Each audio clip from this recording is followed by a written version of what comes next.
game. You want to be thorough in your answer, but you want to keep it kind of concise. They have Hmm. many questions they probably want to get through. And so if you start getting on a trail, one, I think you'll get lost in the answer. And two, it'll just be too long of an answer.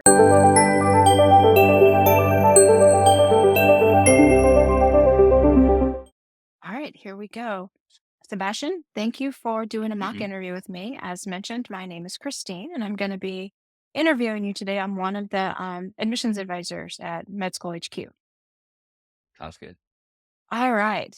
So I'm going to ask you a question, and then I'm going to give you feedback after your answer. We'll just go one to one. Okay.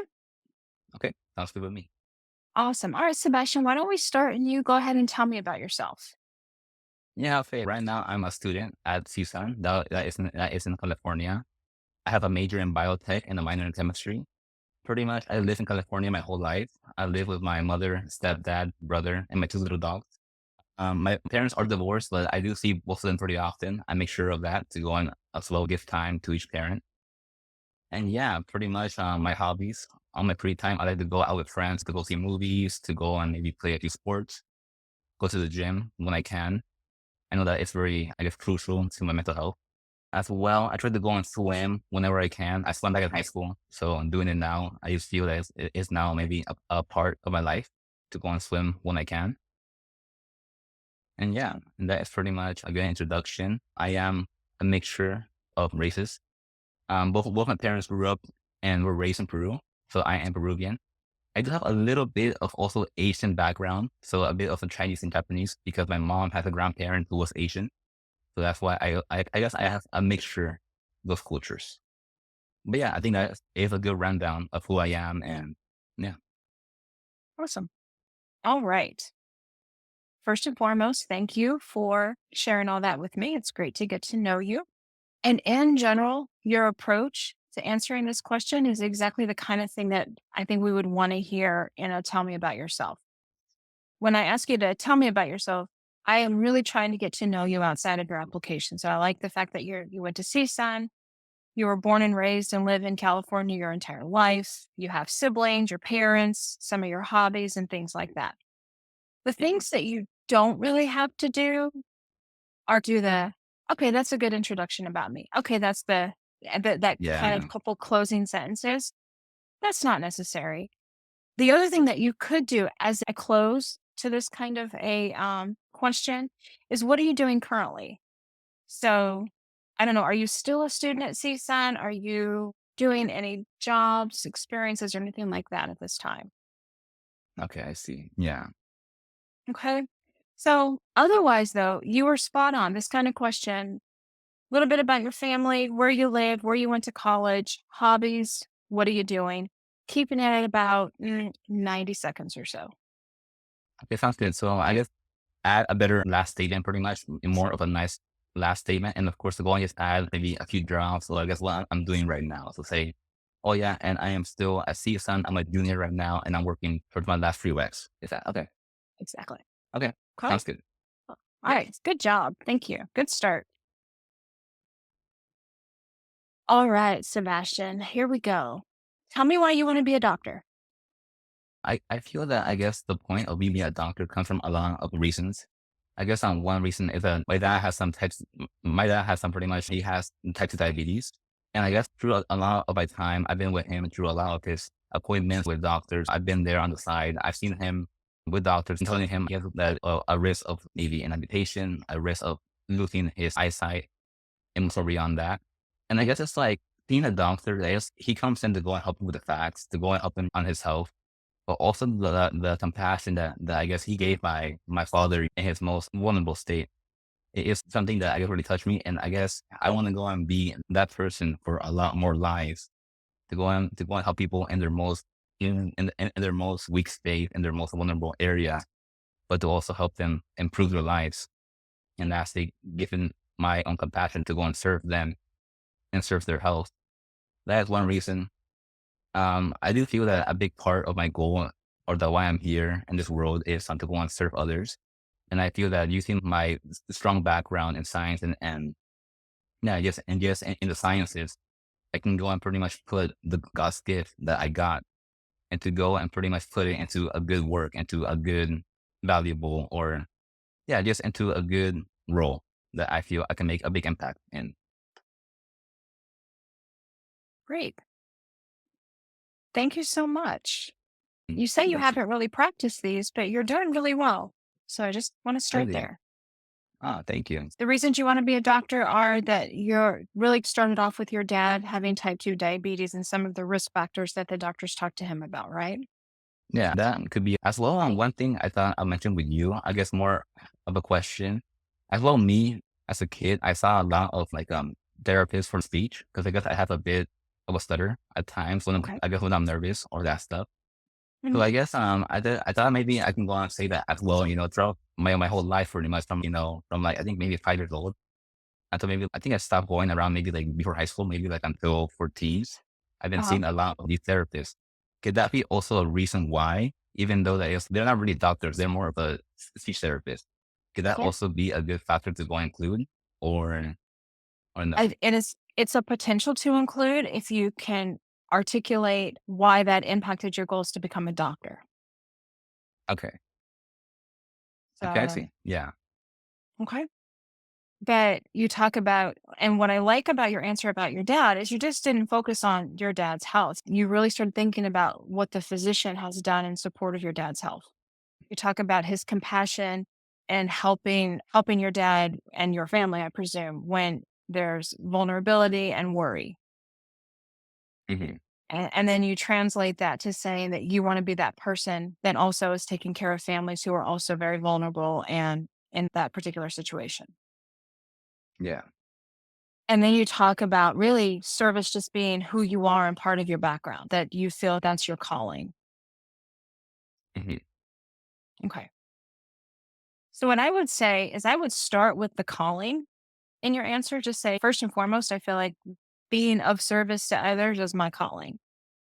And then Okay, so I guess swap it pretty much. So I guess put that kind first of, and then say the last part story later on. Okay.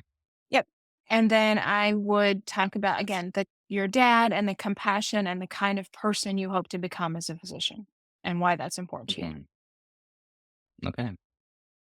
I And see. again, Sorry, go. no, you go. So pretty much I'll swap it. And I guess beyond that, should I add more stuff or maybe more details? Do you feel that I need that? Do you have more detail to add? What else would you add? If I were to say yes, tell me something more. More details, maybe the age I was during that time. Maybe that during that time I went with him everywhere and I guess I saw how he felt or is it how he cared about himself, maybe at home and so on. I guess maybe those details I could add more I or would only add the detail if it impacts and it relates back to your reasoning for becoming a doctor. I see. Okay. Okay. Yeah. Yeah, the detail only is needed if that's the detail you add. Same reason to add the information about your speech therapy. If it impacts your goals for becoming a doctor and you have something to say about your interactions, maybe this is just an early interaction in healthcare, that type of thing. And even if you just learned how to be compassionate or certain aspects of it, by all means include it, but just make sure that the reasoning still relates to why you're becoming a doctor. Yeah. I see. Okay. Sounds good. Okay. All right. Let's do this one. Okay. So, as you can imagine, medical school is a very difficult process. It's very stressful at times. Being a physician, being a resident are also very difficult and very stressful. Many times, students or physicians experience burnout, mental or physical health issues, things like that. So tell me, Sebastian, how do you maintain your wellness and what practices and behaviors are you going to bring to medical school that really can keep you on track to maintaining your wellness? Yeah, now of course I do know that of course med school is a very tough process. I know that it takes a lot of sacrifice during those young years of your life. As well in college, I'm doing all the pre-reqs and doing all the separate things to go and get into med school is a hard process. So what I try to do is try to go and have a balance between, of course, my work life and my more relaxing life. So I do make sure that at times I do have at least some times in which I just don't think about work. Usually I have this thing where I take a lot of time to go and just overthink about a lot of things I should be doing. So as I said before, is if there's a time I do a break, I just think to myself that, you know what, I should be doing more research or just doing more studies and not do a break. But over time, I just find that taking that 1 hour every now and then for a break, it's more impactful to go and do more work later on, to go and just pretty much be more efficient later on than just taking that 1 hour to go and do more work. So I do try to go and pretty much take a few breaks. Like I try to go on maybe at times just watch some Netflix. I do have a show where I watch maybe one episode every now and then to try to go and relax. I feel that friends are a big part. I feel that like you having that social aspect is very important. So I do try to go out with my friends. Usually we have this routine that is like after an exam, after a big exam, we say that the next day, let's go and see a movie or let's go and play some pool or let's go and pretty much just go and go to the pool, go to the beach and so on. So I made that routine where it's like after a big exam, yes, of course, push through it. And then you just have a nice, at least a few hours of a day to go and just de-stress. And I do plan to go and do the same during med school. I feel that during med school, I do plan to go and do the same thing to go and have just a few hours after every big case, relax, go to the gym. I feel that going to the gym is a big way to go and it's a way to go and control my mental status. So yeah, I do plan to go and keep doing that throughout med school and even throughout these last 2 years of college that I have left. Yeah, thank you. All right. What are your thoughts about that question?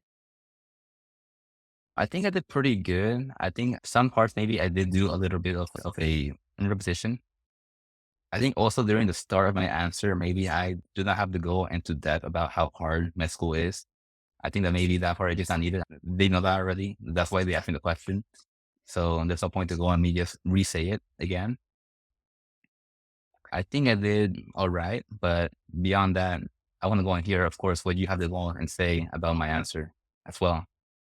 So I think you are right. You don't have to restate like your understanding of the Mhm. difficulty. And I think you have some good points, but I felt like it was very scattered and you got into that and this and this and this. Yeah, I did do that. Mhm. So what I would say is think of two or three types of things that you would consider to be the way you manage your wellness. Taking breaks, watching TV, your friends, your social aspect, going to the gym. You named quite a few things, all of which are great individual answers. But I would streamline the response a little bit and to say it is going to be very difficult. So, some of the things that I currently do to finish college and doing all the things that I need to do is I really try not to overthink and allow myself to take breaks. It's very important for me to be able to have a break in my day and not feel guilty about it. Everyone needs a break to step away and come back. Mhm. Yeah. I like to watch some TV and just decompress in front of a TV, watch some episodes of a show or whatever. My friends, my social life, I'm very in tune with them. I do want to make time to maintain that. They're going to be my social support, and having them really is important to me. And then finally, Mhm. I like to go to the gym. It's a way that it's my own time, it's my own health. It allows me to stay strong, decompress again, do whatever I need to do to recharge, get ready to go back to school, learning, work, or whatever. Yes. So group it together and be really tight with your answer. Okay, sounds good.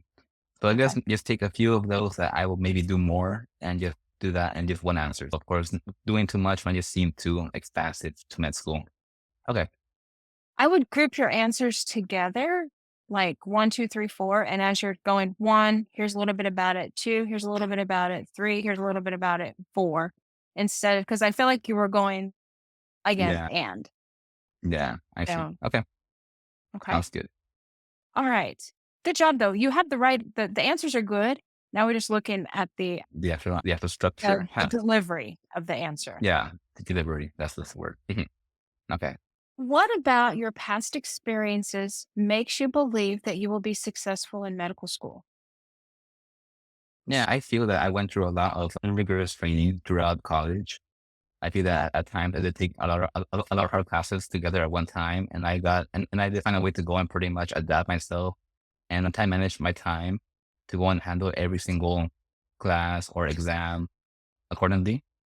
I feel that I plan to go and also implement the idea into med school as well to go and plan out my day ahead, to go and know what I should be doing at what time. and so on. I feel also that besides the actual school part of med school, I feel that throughout my time doing volunteering or working as a health scholar at Kaiser or shadowing my doctor, I feel that I learned pretty much that med school is not only about the school part, but it is also about having the actual compassion and heart to go and take care of these patients. And I feel that through my experiences, I did gain that. I feel that I tried to make sure to go and also put myself in the shoes of the patient, to go and see how they see things, how to go and pretty much consider their own situation and to go and give my compassion. So not only the medical expertise, but also the compassion to go and pretty much help these patients get through their own state. Good. All right. What are your thoughts about that? I think that maybe it was too short. I think that I could have added a bit more to my answer. I think that in my What do you past two answers, I talked a bit more, but, and I what guess do you about think what you I would have added? said, I think that maybe when I talked about the whole, my time at the hospital, maybe I could have gave some more examples about the actual patients I've been with. I think that Okay. doing that, it'll be more touching of a story and more real, you know?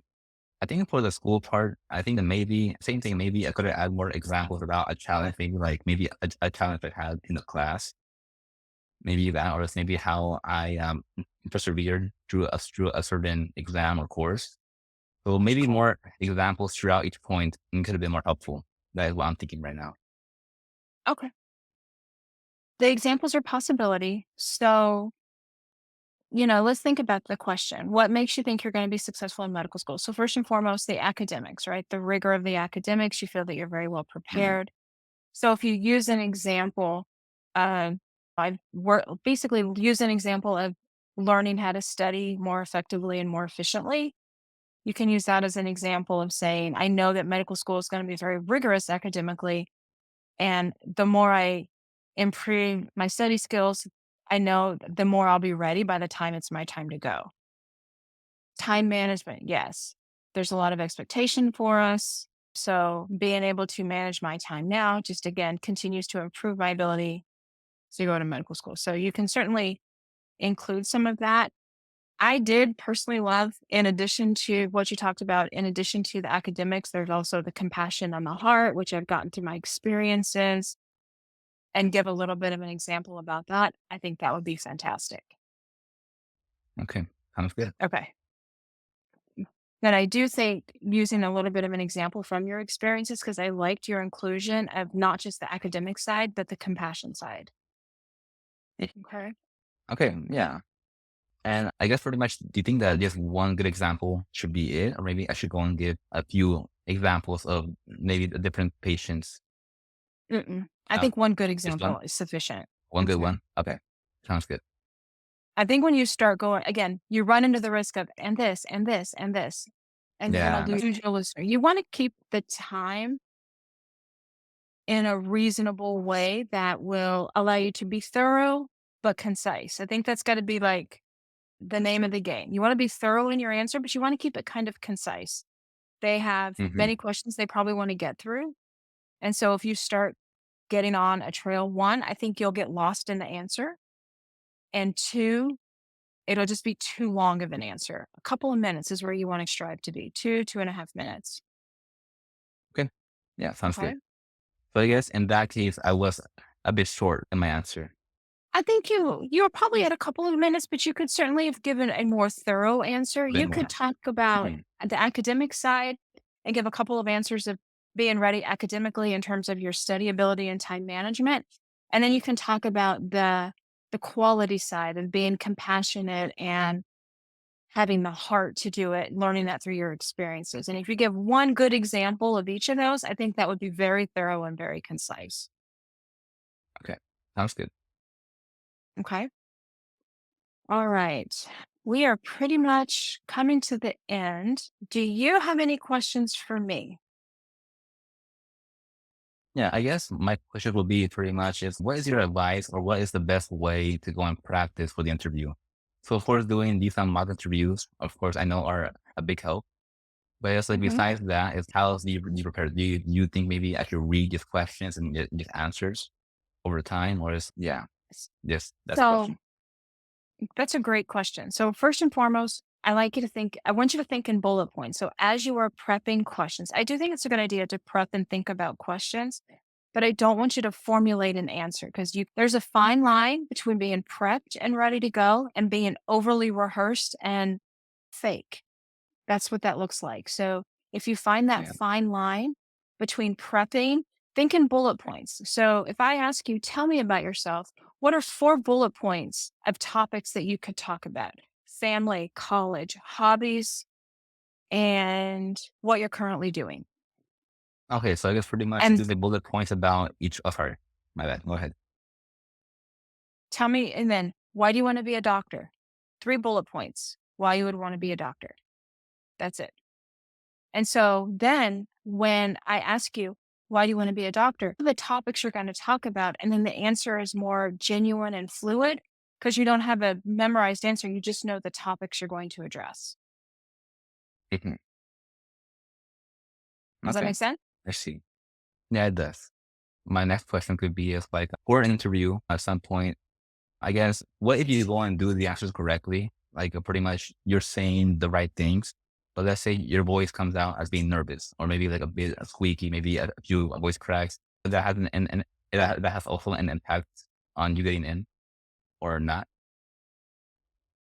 Personally, I have been in an interview with students who are nervous. I've done this in person and I've done this on Zoom with students who are very nervous. And to be perfectly frank, it didn't impact me.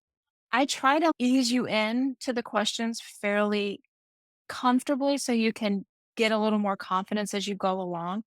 A little bit of nervous is not a bad thing. It's not the end of the world. You could also say, you know what, I'm sorry, I'm a little bit nervous. Catch your breath and then continue. It's okay. Mhm. Nerves are allowed. What I don't want you to do is to allow the nerves to prevent you from talking. I have been in interviews where a student just couldn't really formulate any thoughts because they were so nervous. So again, it's a little bit of a balance. Nerves are going to be okay. Nerves are normal. Nerves are going to keep you on your game. However, don't let it prevent you from communicating. If you were nervous today, you did a really good job working through it. I don't critique you on nerves. It's not gonna like if you get a little high pitched or you're a little shaky, I get that. It's okay. I would think, I like to believe most interviewers are very caring about that as well. Obviously, you want to do the best you can. And again, nerves become a problem if they hinder you from being able to communicate. That's the big deal. Mhm. Okay, Okay. I see.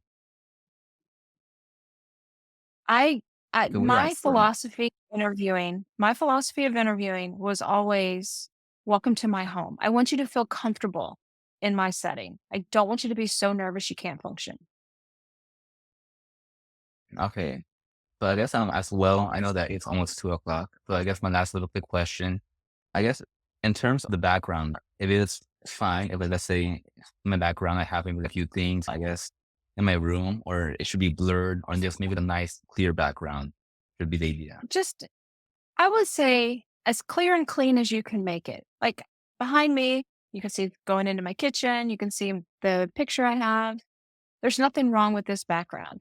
If I move it this way, you can see this way. What you don't want to do is sit with your back to a window where you're shaded out and we can't see you.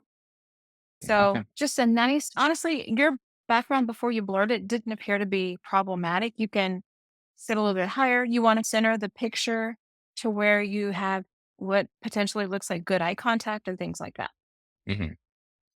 Thank you so much, Sebastian, for doing this with Yeah. I me. mean, yeah, of course. I think you too. Yeah. You did a really good job. So be proud of yourself, Okay. Thank you so much for your time. Really appreciate it. of course. Have a great day. Yeah. You too. Take care.